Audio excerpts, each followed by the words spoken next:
I still remember getting my first job offer right out of university. $50,000. Holy smokes. I had just graduated 2 months earlier and I truly thought $50,000 was going to let me live a lavish life. I literally sat there and daydreamed about how in the world I could even spend $50,000 in a year. I felt like I was on top of the world. I had to move out of my parents' house for initial 3 months training in Toronto, which was 4 hours away from home. This meant I had to cover expenses I didn't usually cover, like rent, groceries, furniture, and insurance. I'm sure you get the idea. Naturally, being myself, I created a budget. I broke down all of my expenses, and to my very, very sad surprise, I had $0 left at the end of my first month of work after only paying for the essential things. No comfortable lifestyle for me, not yet at least. If you're new here, I'm Miriam, and today I'm going to share my step-by-step journey with all of you on how I was able to double my income and then more than double it again just 2 years later. Are you ready to learn how? Before we dive into the juicy details though, I would really love it if you would hit the like button below and subscribe to the channel. It would make my day and it would really help the channel out. A little side note before I get started, within those years I was raising a 3-year-old, I was pregnant with our second daughter, which led to having a newborn baby, and we had a 2-year-long pandemic, which basically halted the entire world. If that's not enough of a reason to hold off on getting things done, then I don't know what is. My point is that if I could double my income twice within the span of just a few years while all of that was happening, then so can you. You just have to believe it, and then you have to work for it. Like I mentioned, it dawned on me very quickly after starting my job that $50,000 a year wasn't going to cut it for me personally. How could I save or invest or start a side hustle with nothing left over at the end of each month? I felt like I wasn't going anywhere financially, which is exactly what motivated me to seek out new opportunities for growth and success. But before all that, the first step in my financial journey was to find a company to work for that I knew had endless opportunities for growth.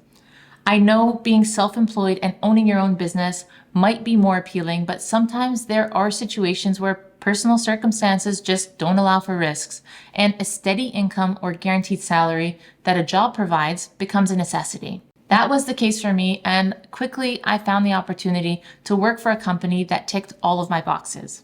My plan was to grow and get promoted as quickly as possible, and there are many factors that can help you achieve that.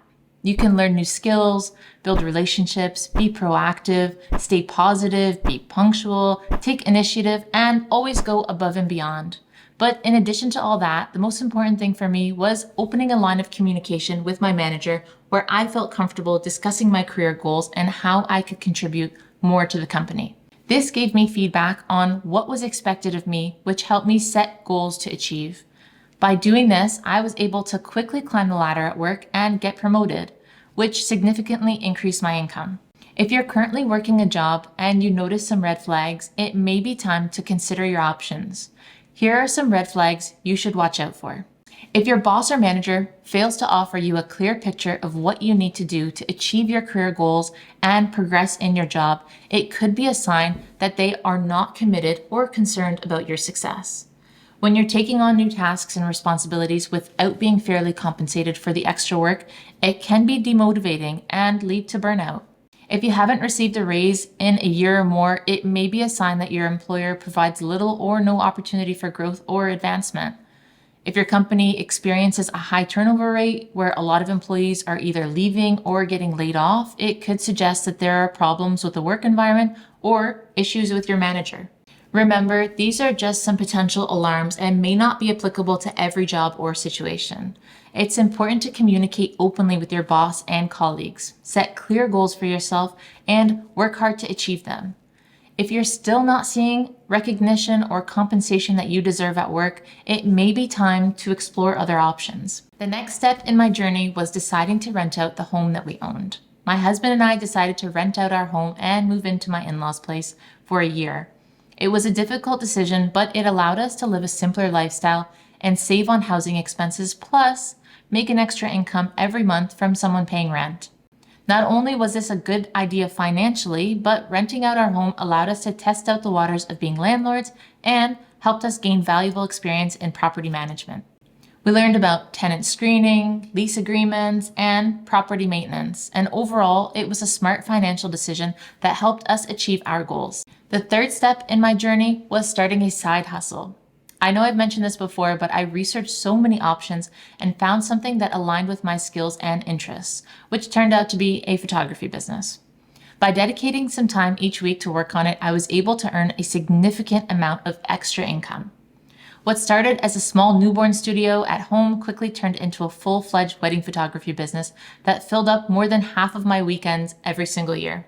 If you're married or you know someone who's getting married soon, you might know how lucrative wedding photography can really be. Essentially, when brainstorming for side hustle ideas, I prioritize the following: low effort, high return, low starting cost, and low monthly expenses.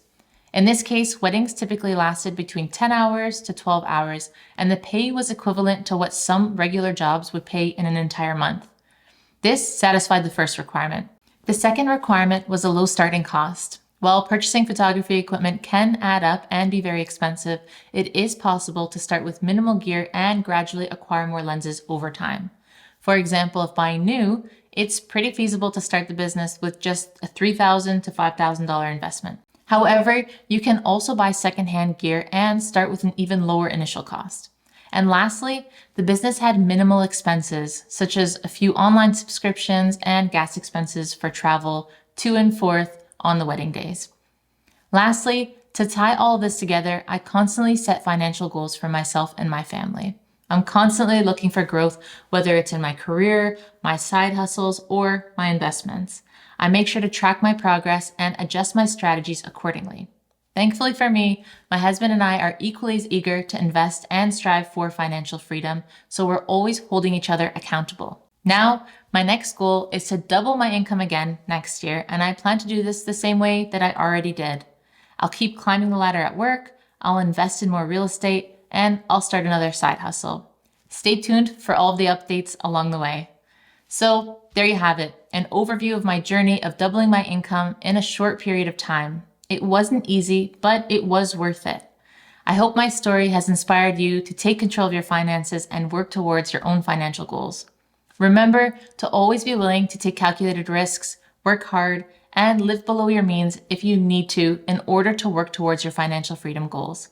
I hope you guys found this video informative and helpful in understanding what it might take to grow your wealth. Let me know your thoughts in the comments. I'd love to know what your plans and goals look like. And as always, thank you so much for following along. If you haven't already, I would love it if you would hit the subscribe button below and make sure that you like this video. I'll see you next time.